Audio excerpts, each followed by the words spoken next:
How's everybody doing? Good. All right. All right.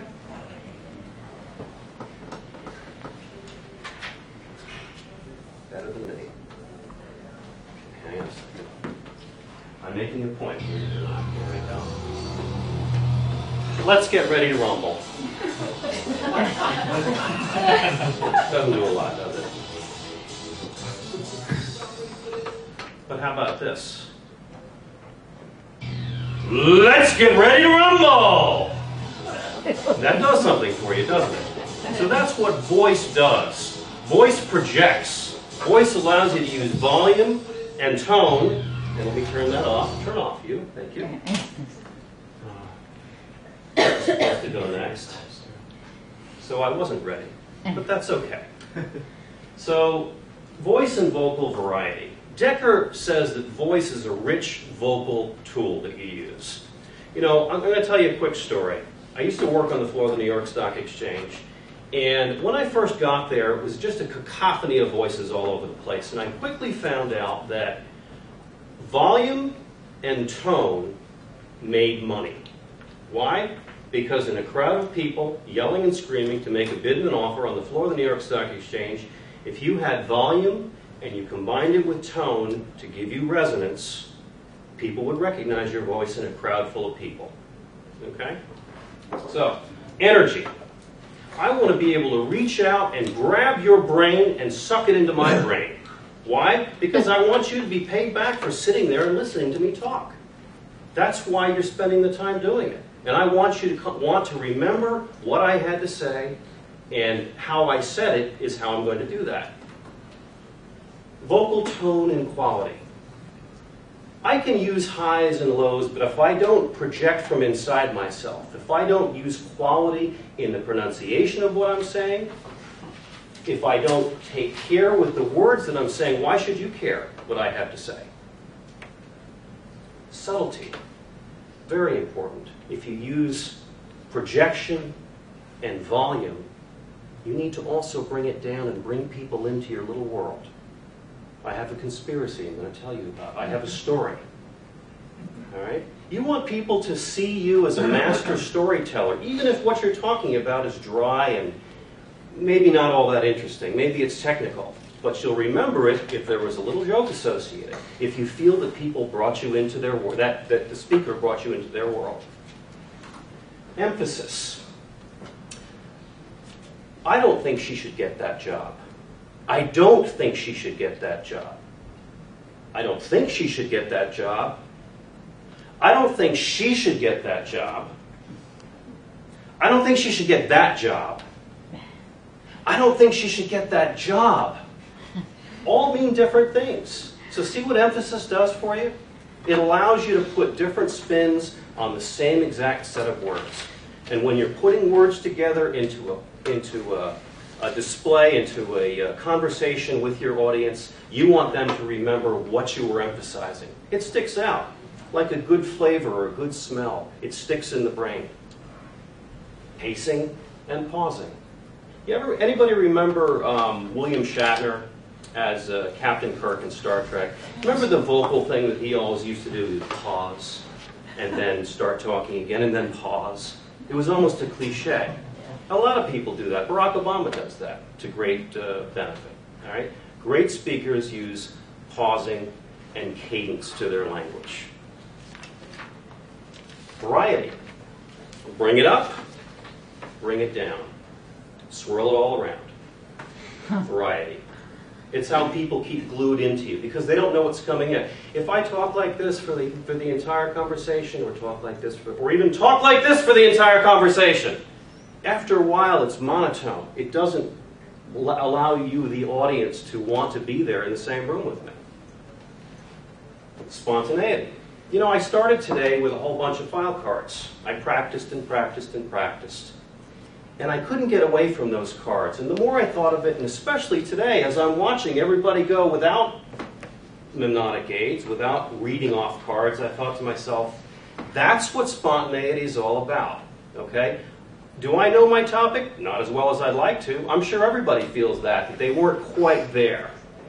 But spontaneity gets over all that. I might miss 3 or 4 points, but does it really matter? No, because you want to listen to me.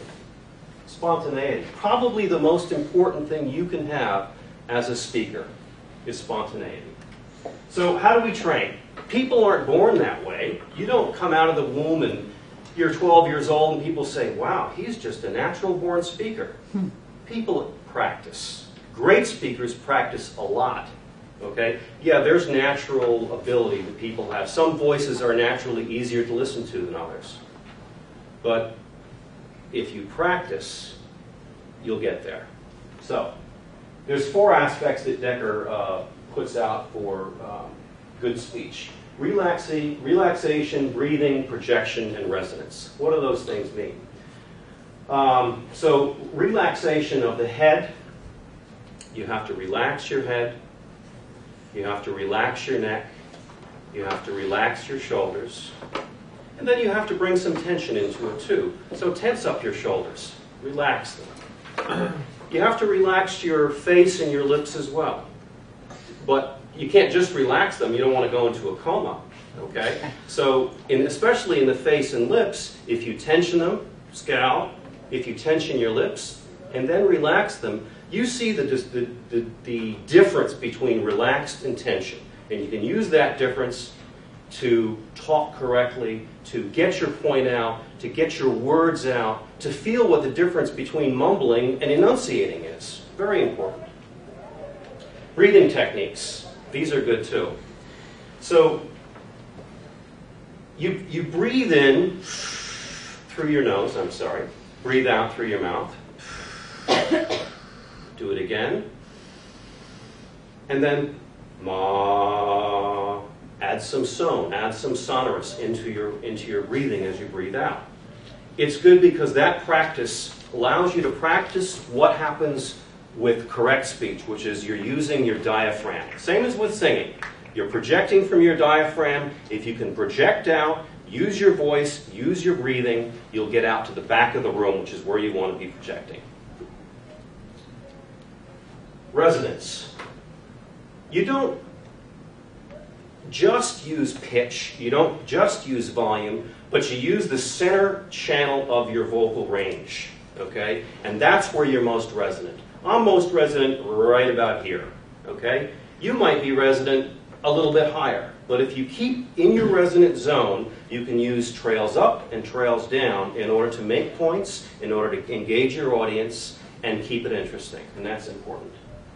So, when you work on practicing speech, work on resonance, work on projection, work on, next, pitch control, pacing and pausing, as I said, very important. And remember, how you say it can be more important than what you say, okay? That's, I think, the best summation of this whole thing I can give is, if you have a bunch of stuff to say, and I'm probably the most guilty of this, of anybody I know. I like to say a lot of stuff. But after about a minute or so, people's eyes glaze over. Because it's just all stuff. It doesn't really tell a story. And what you all want to be is master storytellers. And that's it. Any questions? Thank you. Quick question. Yes. Most of the really good speakers that I've seen, they kind of plug into that one persona that they put on when they, how can you find out if you're not naturally that kind of person, how can you find that kind of inner persona that you're really comfortable with? Practice and record yourself. I think everybody here had that spoke today, talked about recording yourself. I did it once last night, and I was actually very, very disappointed in what I saw.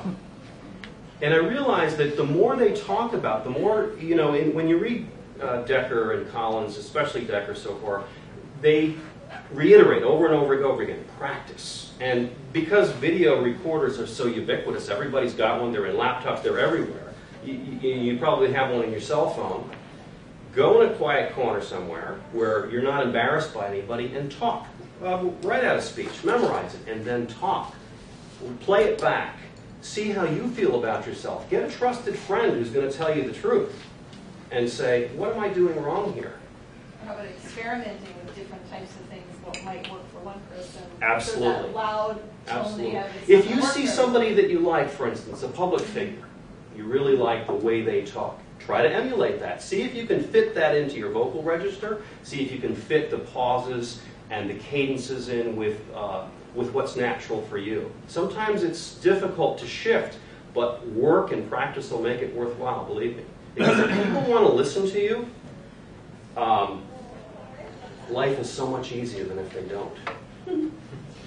Can you give us that Ready to Rumble one more time? One more time. After all that, right? Come on. Come on, turn on. No, it's not. We don't need the music. Come on, just the voice. All right. Let's get ready to rumble!